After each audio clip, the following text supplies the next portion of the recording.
All right, so this time around, I wanted to talk about some issues that are common in typing.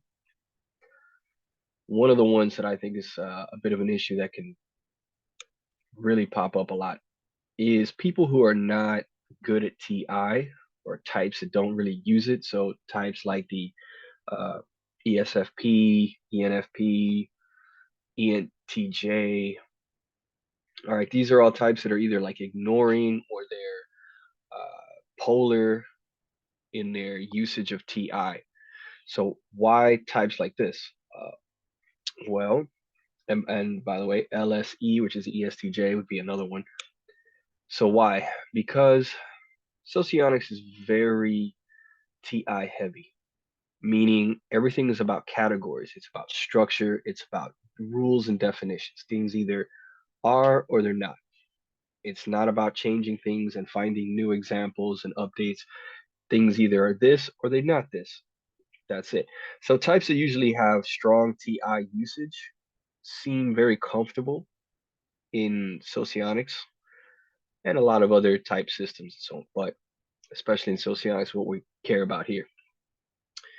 So they tend to find it probably a lot easier to figure themselves out or type other people because they generally like to think in terms of rules and just basic categories, a taxonomy where everything either fits into this group or it fits into that group.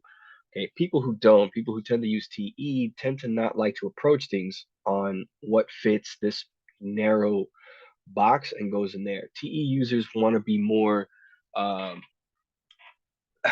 constantly updating. They're getting information from other people, other sources, and they're constantly going, well, this source said that, that source said this profile said that, this profile said this. And that can sometimes start to conflict on their opinions on stuff.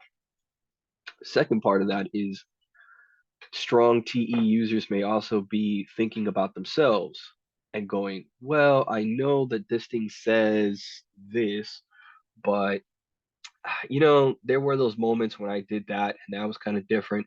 There were those other situations where I saw this kind of thing happen and etc. So I see moments where I don't seem to fit that box quite so well, or this person I'm typing doesn't fit that box so well. And now that can start to become a problem. A TI user would just say, well, it's okay. Every once in a while, there's going to be little changes, little glitches, little moments where somebody doesn't always behave exactly the way it says there. But in general, they do. Therefore, we put them in that box. So TE is going to struggle with that.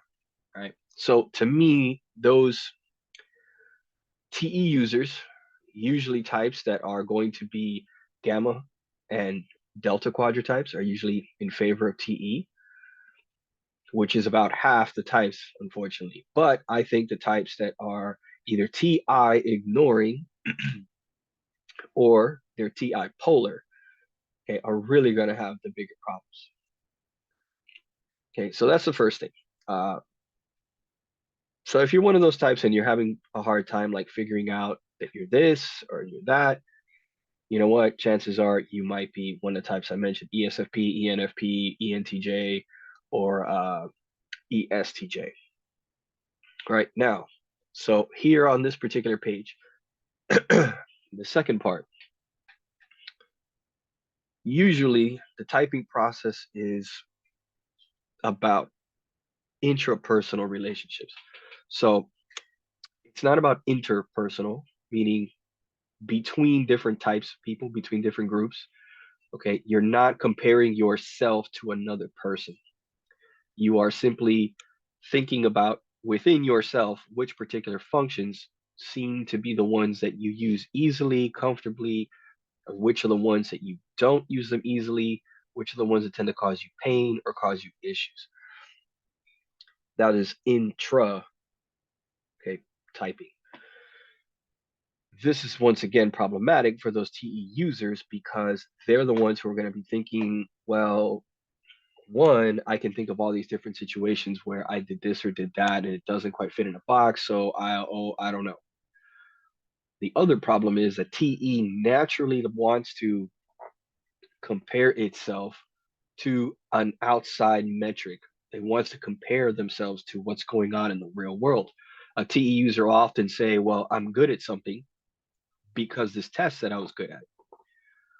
I scored high on that test, therefore I am good at it. And that test is my metric, my ruler to prove that I'm actually good at it. So if you're now being asked to just think of yourself, just go within yourself and what do you think you're good at and comfortable with? And what are the things that you're not good at? Once again, that TE valuing individual may struggle because they're once again going, oh, I don't want to do the thinking, just think I need something outside of myself to measure and prove that, yeah, I am good at this thing.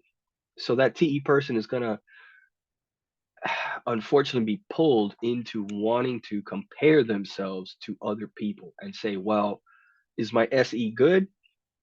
And if it's good, well, then it should be good compared to other people. When I'm around others, I should feel like my SE is strong. I should feel like my TE is strong. I should feel like other things are strong, right? Or weak compared to other people. But again, that's not the way to do it. You're supposed to go back to interest. So you see where the cycle goes around and around, and we can have some problems here. Okay. Something else that tends to happen a lot, and maybe I'll make a separate video on this, but I'll just throw it in here last minute, is activating types.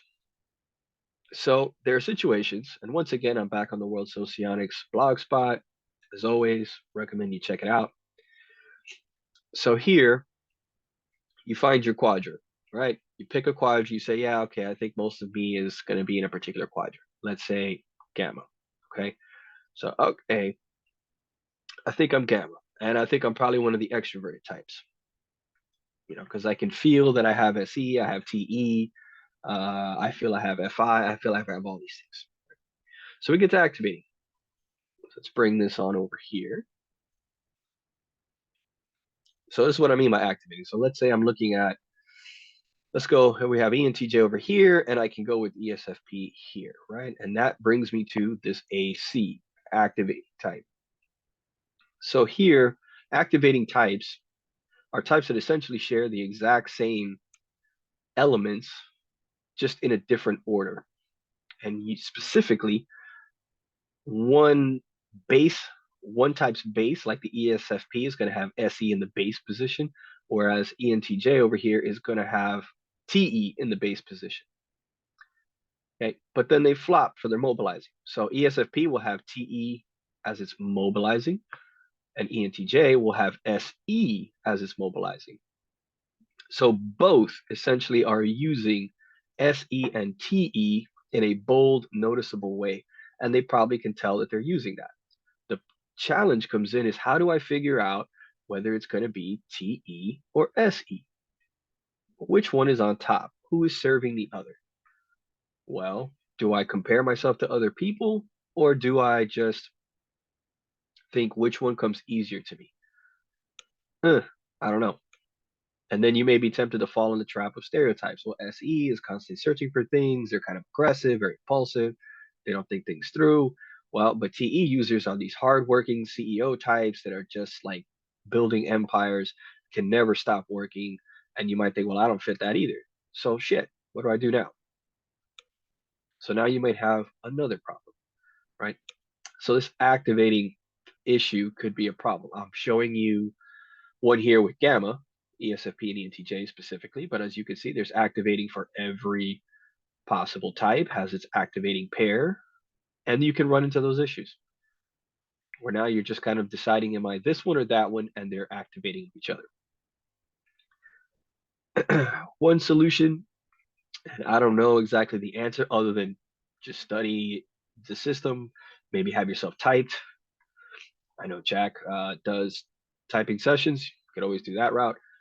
But another solution is, what about your suggestive function? What causes you pain? So if we go back to my example with ESFP and ENTJ, well, ENTJ would have FI as a suggestive function. So they may feel pain, bothered by a weak FI. They're struggling to kind of know who is close to them, who is important to them, and who's not, maintaining close relationships, finding close relationships, all that could be a problem for them. And since they value FI, it's a painful area for them. But that should not be a pain spot for an ESFP. For an ESFP, it should be NI. Okay, their inability to really think out ahead. Where am I going with this? Uh, where am I going with what I want to do with my life? What are my long-term plans? Am I at times throwing myself into things that just don't seem to work out, relationships that don't really go anywhere because it was fun for the moment, but I couldn't tell it was never going to last, or a business deal was never going to last, right? Is that NI causing you pain? So that's another thing to try to focus on to help you differentiate. Hopefully that helps.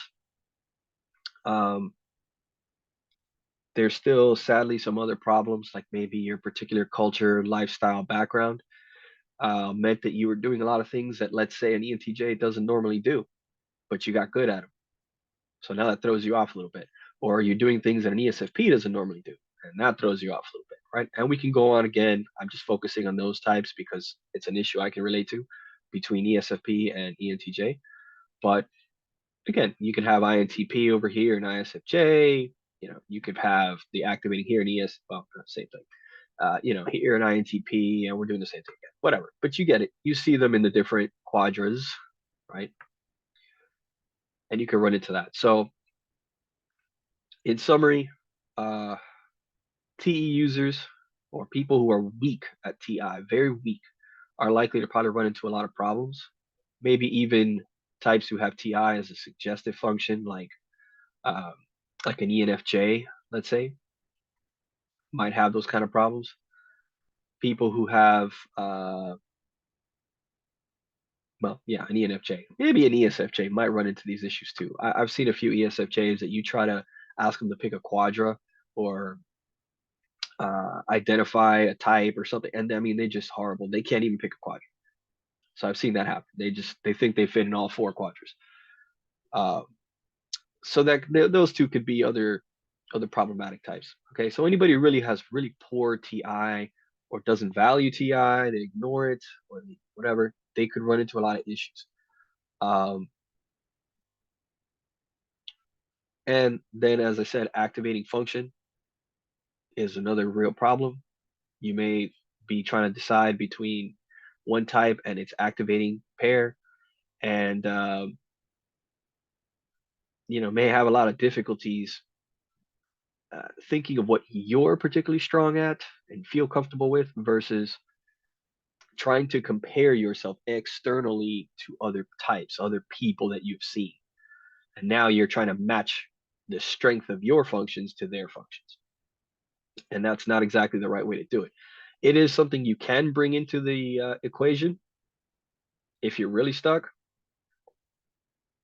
Just like heuristics, somebody can just look at you and go, look, I know you're between a couple of these functions, but I just can't.